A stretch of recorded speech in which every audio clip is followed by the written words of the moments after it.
Chuck Todd of Meet the Press recently sparred with Republican Congressman and MAGA propagandist Jim Jordan about classified documents, double standards, and investigations.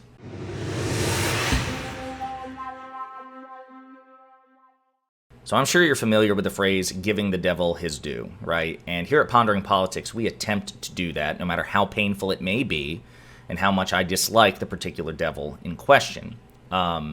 I would say that the devil in question is Chuck Todd, right? He is certainly the subject of that particular metaphor, but he's also interviewing a Republican congressman and MAGA propagandist, which means, by definition, he can't be the devil in the scenario because, of course, that would be the Republican congressman. But anyway, Chuck Todd is the moderator/host of NBC's Meet the Press, and I've done a couple of videos about conversations he's had with other politicians and other public figures. Meet the Press is a major, high-profile political show, right? And it's one of the few in mainstream media that still has Republicans willing to come on and withstand some degree of scrutiny. Part of the reason that they're still willing to do that is because Chuck Todd, who's been moderating the thing for like 10 or 15 years, has a penchant, a tendency to be a both sides centristy type, right? So he will maximally blow up a relatively minor kerfuffle in the Democratic Party to give it kind of comparable weight to the legitimately, objectively terrible things going on with the Republican Party. And so Republicans feel like they have an opportunity to spread their propaganda without, a lot of pushback. And famously, Chuck Todd is not known for asking follow-up questions even when he has a particular person on the ropes. Trevor Noah of The Daily Show made fun of him to his face at the White House Correspondents' Dinner a couple of years ago about it, so he's well known for this. Now, that said, Chuck Todd has surprised us every now and then, and he had a really great conversation. I think it was with... it was the guy from Wisconsin, the Republican senator of Wisconsin, Ron Johnson, and we did a video about that where he actually asked follow-up questions. He pushed back. He actually pursued the truth and exercised his, journalistic bona fides. Well, he actually did it again.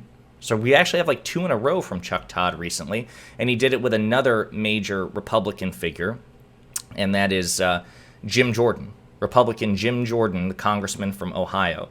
Now, Jim Jordan is a MAGA propagandist par excellence. He's not stupid, right? He's not a very good legislator because he's really not interested in legislating and, actually governing. But he is very, very, very good at talking and propaganda and trying to run cover rhetorically for MAGA and Donald Trump in particular. And so I was kind of surprised that he went on Chuck Todd. I know he's been there before, but I thought it was like years ago. And I want to play you a couple of clips because they cover, classified documents, investigations, and this idea of a double standard. And again, just to remind you, now that Republicans have the majority in the House of Representatives, Jim Jordan, who was once the ranking member under the Democratic majority on the House Judiciary Committee, which is one of the biggest and most powerful of the committees in the House of Representatives, he's now going to be the chairman, right? So he's going to be the chief administrative officer of that particular committee. So he's going to have a lot of power, and he's going to be the one, very much directing the trajectory of that particular committee. And so, like Jamie Comer of the House Oversight Committee, these two are going to be running parallel investigations, weaponized, targeted investigations into President Biden and Hunter Biden, and doing as many things as possible to politically hurt the Biden administration. And so I want to play you a couple of clips here and discuss it. And we're going to start with this one right here. Many of the things you want to investigate, when I look at them in isolation, I think they're fair targets. I think they're fair things for you to be questioning. The problem that when you look at it is you want to talk about the weaponization of the Justice Department. You don't want to look at anything that happened during the Trump years. He subpoenaed data on Congressman Adam Schiff and Eric Swalwell.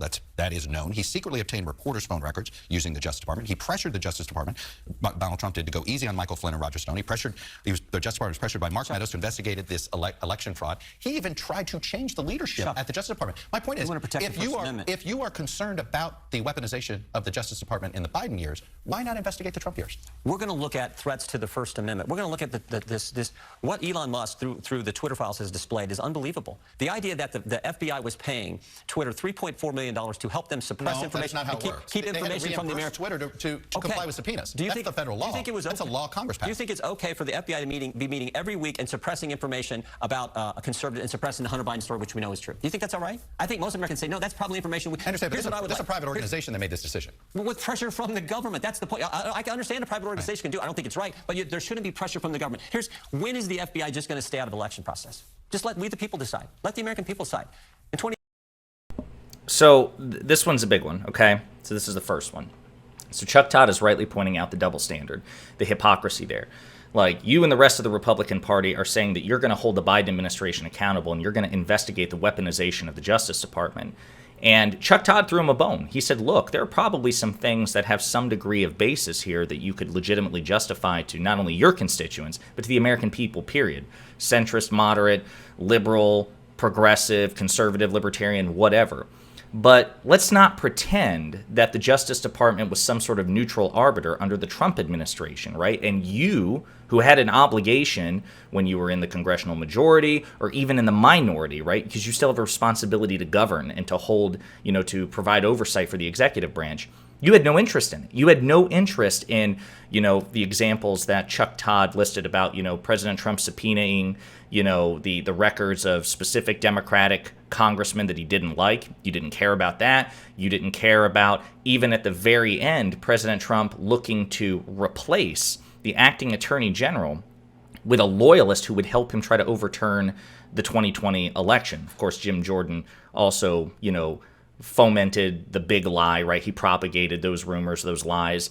But anyway, so Chuck Todd is rightly calling it out. Like, look, it would be one thing if you wanted to hold Biden to a strict standard, but you're obligated ethically, morally, and intellectually to hold every president to the same standard, regardless of Democrat or Republican, right? And some people violate that standard more than others. So number one, you should hold everybody to that standard.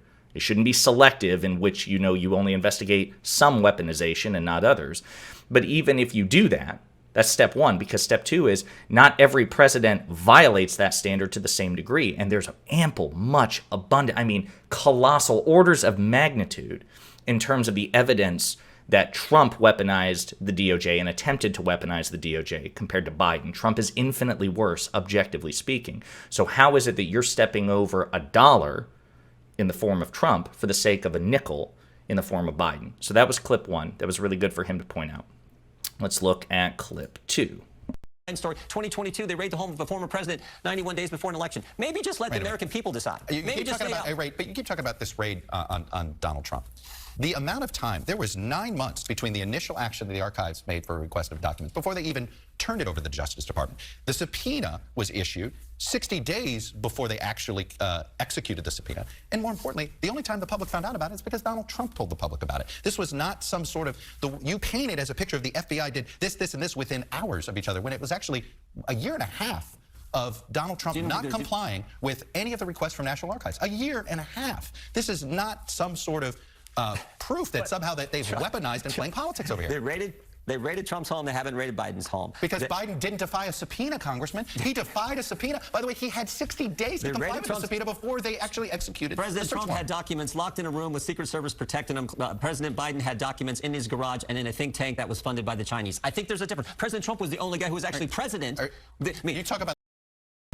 So this is another one, okay? And again, you just see that Jordan is very good at whataboutisms. And listen, I don't think there's anything wrong if you legitimately believe that there's a double standard in, pointing out a whataboutism, right? Because that's part of your claim, right? That there is a double standard. The problem is he never addresses the claim in his direction. It'd be one thing if he said, yeah, that was bad, yeah, that should have been investigated, blah, blah, blah. We support an investigation, but what about? Then there would be some sort of basis, there would be some sort of legitimacy, there would be an integrity to that remark. But he never does that. He never accepts or even addresses, Chuck Todd's point, Chuck Todd's argument. Instead, he just he pulls a Neo in the Matrix. He just dodges it, ducks and weaves, and, fires back with his own whataboutism. And that's how that Jim Jordan's not a man of integrity. He doesn't even attempt to refute the point, right? He neither accepts it nor refutes it. He just dodges it.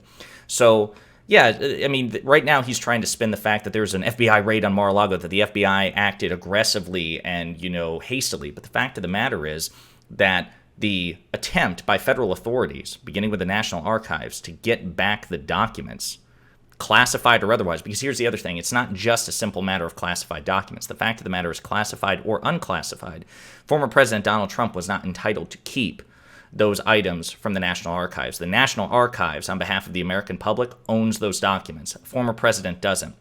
The only time a former president can keep those things is with permission from the National Archives, which Donald Trump did not have. So classified or not, it's almost ancillary. It's almost besides the point. Donald Trump was objectively, factually wrong if the documents were classified or not. But notice how Jim tries to spin it. He's like, look, I mean, they raided Trump's home. They raided. Why didn't they raid Biden's home? Well, because Biden didn't defy a lawfully, obtained subpoena, right? If he did, number one, if a subpoena was requested and granted and Biden defied it, then yes, Biden should have been treated the same way as Trump. But the reason Biden hasn't been treated the same way as Trump is because Biden behaved differently from Trump. It's almost like saying, I've got two kids. I punished one. Why isn't the other one? Why shouldn't I punish the other one? Well, the one you punished was the one who did something wrong or did something worse. So your disparate treatment, your asymmetrical treatment of those two kids is justified. You're not obligated to treat Biden the same as Trump unless Biden does something similar to what Trump did, which in terms of the FBI raid, he didn't, right? Because he's been fully cooperating with the Justice Department. So the Justice Department has no need to, number one, get a subpoena. Number two, go, get a search warrant to raid Biden's homes, right? So anyway, he's just deliberately obfuscating the issue, and Chuck Todd's pointing back, like there are meaningful substantive differences which justify the Justice Department's different treatment of these two presidents. And he also says, Trump had, the documents in a locked room guarded by Secret Service. The only reason that at some point Trump had some documents in a locked room was when the FBI went there to Mar-a-Lago to execute the subpoena and collect the documents while the negotiations were still going on. They said that, hey, you need to put a lock on this room, right? So it wasn't even like Trump was proactively doing this. He had to be instructed by law enforcement who were bending over backwards to try to not, make it a PR legal nightmare with a former president. They gave him all the rope in the world, and he hanged himself. So that's clip number 3. Let's go to clip number 4. That's clip number 2. Let's go to clip number 3. I can't count. In Trump's home. The issue is not whether what Joe Biden did. No, the issue is equal treatment under the law. That's the issue. No, the issue is treatment you under do the law. not seem to ever see the same conspiratorial problems when it's a Republican. Those were all investigated for 4 years, and they continue to do it. Their Durham investigation investigated everything you're trying to investigate and came up with nothing. Do you not trust Bill Barr and Mr. Durham? The Mueller investigation, we had 2.5 years of this, and they were going to find Russian collusion, and guess what? They can't. Even though Adam Schiff told us the Durham investigation did not come up with any. They investigated all these concerns that you had about the FBI, about made-up snitches, all these things. They didn't find anything. Why is it that you want to reinvestigate it? They found that Kevin Kleinsmith altered documents, and he pled guilty to it. That's fine. When you got someone with the FBI altering documents in front of the FISA court, that's not finding anything? That's pretty important, Chuck. They did not find what you are claiming that is out there. Well, why couldn't Durham find it? The Durham investigation is not done. The Mueller investigation is done. And what did he conclude? No collusion, no conspiracy, no coordination. And we had 19 lawyers, 30 agents, $40 million spent on that, and it consumed the country for 2.5 years. So there again, a lot of whataboutisms, okay? So far, the Durham investigation, I thought it was over. I mean, it's been an absolute disaster because Republicans were expecting that this would be the game changer, right? That the Trump-appointed U.S. Attorney John Durham, who was investigating the origins of the Mueller investigation, among other things, that he would find proof that of corruption or salacious activity on the part of the Department of Justice at the behest of the Democrats. And Durham has found absolutely zilch so far, certainly to the extent of Jim Jordan's claims. And the other thing is, though, too, the other thing I'll remind you is that the Mueller investigation found, number one, many inappropriate, corrupt, unethical ties between people in Trump's orbit, in the Trump administration or in Trump's campaign, with Russian actors, right? So number one, there were many corrupt, unethical ties and indictments that came from that investigation between the Trump campaign and the Trump administration and our adversary, Russia, number one. So don't let him fool you there. Number two, in terms of collusion, no, there was no Mueller found no evidence that there was a direct concerted effort by Donald Trump himself to help or to steal the election with Russia's help. But that really wasn't like the thrust of the investigation anyway. That was just a meme that circulated in the media around the investigation. They were just looking into any ties, any inappropriate corrupt ties between Trump, the Trump campaign, the Trump administration, and again, our foreign adversary, Russia. And they did find those things. Furthermore, they also found evidence that repeatedly supported the notion that Trump tried to obstruct justice by impeding the investigation or threatening to impede the investigation. Now, Mueller punted on whether or not Trump should be indicted, right? He left that up to Bill Barr instead of making a recommendation as to whether or not Trump should be charged. But there was ample evidence, and it was very abundantly clear, like, hey, look, we found things that you could easily interpret or easily attempt to make the case that Donald Trump was attempting to obstruct justice. So that's another thing. Number three, him appealing to the Mueller investigation. Well, look, the Mueller investigation was investigated, was allowed to proceed over their objections. Jim Jordan and the Republicans didn't support the predicate for an investigation into any inappropriate ties between Donald Trump, the Trump campaign, the Trump administration, and Russia. They fought every step of the way. They tried to prevent it from happening. They tried to interfere with it. They tried to downplay the results. So Jim Jordan saying, well, hey, look, basically we allowed this investigation into Trump to occur, so now, they owe us one for Biden. Well, no, they don't, because again, the situations are radically different, and you didn't accept the Mueller investigation. You tried to fight it. The fact that it happened despite you don't get credit for that. That's not proof of your objectivity and your fair-mindedness. So anyway, it's very interesting. I think kudos to Chuck Todd for, again, continuing to step up and push back on this. And the other thing, it just now occurred to me from the first clip, when Jim Jordan was talking about the inappropriate relationship between the FBI and Twitter, and he said, the FBI was essentially bribing Twitter to, with $3-point-something million in order to suppress the Hunter Biden story. That's a lie, okay? It is a matter of federal law that when the federal government issues a subpoena to a company, and that complying with the subpoena requires like manpower and effort to like gather documents, internal communications, all these things where it like requires this company to take time and effort and manpower to comply, the federal government has to pay them for it. That company is entitled to bill the government for their time to comply with a subpoena because they don't have a choice, right? It's like, okay, you're making us do this. Well, if we have to do this and it takes time, effort, and manpower, then we can bill you for it. That's what happened. That's a matter of federal law. That's not something specific between Twitter and the FBI, and not Twitter and the FBI against Trump. That's just a matter of general blanket federal policy. So just wanted to point that out. Once again, the Republicans are light on the facts, but heavy on the propaganda, and it's good that Chuck Todd's pushing back on it. Hey, you! Thanks for watching.